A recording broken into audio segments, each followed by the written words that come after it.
మా mother board లో మనకి ఫామ్ ఫ్యాక్టర్స్ అనేవి చూడడం అయితే జరుగుతాయి. ఫామ్ ఫ్యాక్టర్స్ అంటే మదర్ బోర్డ్ యొక్క సైజ్ ని అలాగే పోర్ట్స్ కౌంట్ ని డిటర్మైన్ అయితే చేస్తుంది. ఎందుకని కంపెనీస్ ఏవైతే ఉన్నాయి, మ్యానుఫ్యాక్చరింగ్ కంపెనీస్ వీటిని తయారు చేస్తాయి అంటే ఎవరైతే యూజర్స్ ఉంటారో అందరూ కూడా హై ఎండ్ లో యూజ్ చేయాలి అన్న రూల్ అయితే ఏం లేదు కాబట్టి, సో ఎవరైతే బడ్జెట్ లో ఒక పీసీని బిల్డ్ చేసుకుంటారో అలాంటి వాళ్ళు హై ఎండ్ మదర్ బోర్డ్ తీసుకొని వాళ్ళ యొక్క ప్రైస్ ని ఇంక్రీజ్ చేసుకోకూడదు అన్న ఉద్దేశంతో అయితే ఈ ఫామ్ ఫ్యాక్టర్ అయితే మనకి మదర్ బోర్డ్ చూడడం అయితే జరుగుతాయి. అంటే ఉదాహరణకి మనకి ఒక 8x మదర్ బోర్డ్ ఉంటే కనుక దీంట్లో మనకి 4 ర్యామ్ స్లాట్లు ఉంటాయి, 2 M.2 NVMe స్లాట్లు ఉంటాయి, 2 గ్రాఫిక్ కార్డ్ స్లాట్లు ఉంటాయి, USB పోర్ట్లు ఉంటాయి, SATA పోర్ట్లు అనేవి నెంబర్ ఆఫ్ పోర్ట్స్ అనేవి చూడడం అయితే జరుగుతుంది. బట్ ఇన్ని ఒక బడ్జెట్ ఫ్రెండ్లీ యూజర్ ఎవరైతే ఉంటారో ఆయన ఇన్ని పోర్ట్స్ దానికి అవసరం లేదు. ఒక 8GB ర్యామ్ వేసుకుంటారు, మా అయితే ఒక 16GB ర్యామ్ వెళ్తారు, ఒక హార్డ్ డిస్క్ పర్చేస్ చేస్తారు, ఒక గ్రాఫిక్ కార్డ్ అనేది ఒక బేసిక్ లెవెల్ యాడ్ చేసుకుంటారు. లేదు అనుకుంటే కనుక AMD లోని G సిరీస్ ప్రాసెసర్ ని యూజ్ చేశారు అనుకోండి, సో అలాంటి వ్యక్తి ఎంత హై ఎండ్ మదర్ బోర్డ్ ని తీసుకోవాల్సిన అవసరం ఏముంది? అతని యొక్క ప్రైస్ పెరుగుతుంది తప్పే కానీ ఓవరాల్ పర్ఫార్మెన్స్ అనేది సేమ్ వస్తుంది కదా.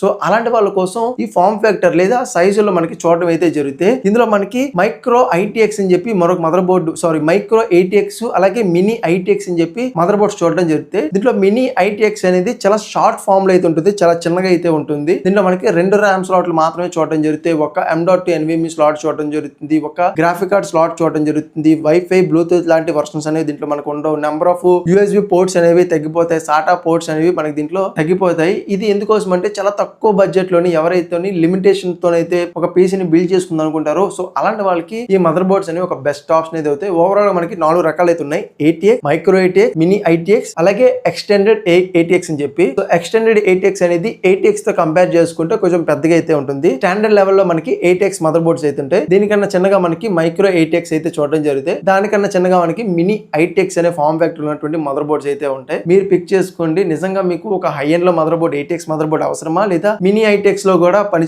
నడుస్తుందా అని చెప్పి మీరు నిర్ణయించుకోండి. సో ఇది వీడియో.